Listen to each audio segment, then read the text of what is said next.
there's a few more components that I want you to be familiar with. Oh? What are they? Oil coolers, windage trays, and piston cooling jets.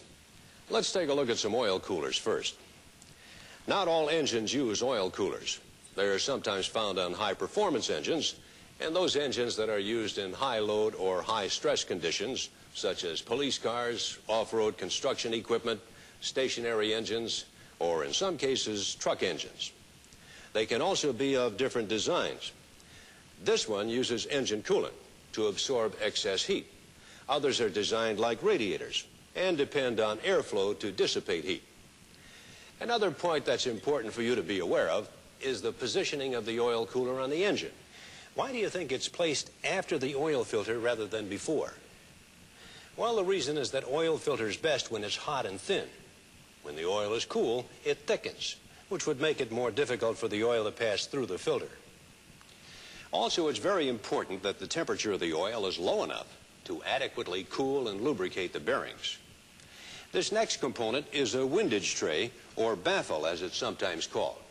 It fits into the crankcase and prevents the oil from sloshing around, especially during hard cornering.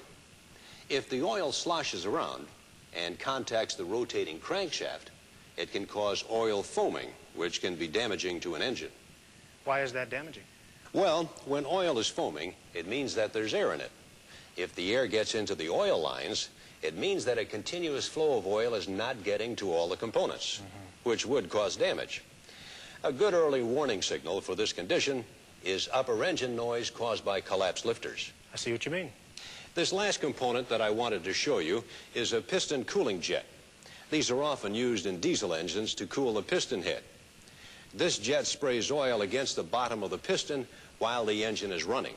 By doing this, it absorbs excess heat and takes it back to the oil pan as it drips off. That's interesting, J.C. I can see why that would be necessary because of the high compression ratios that diesel engines have. That's right.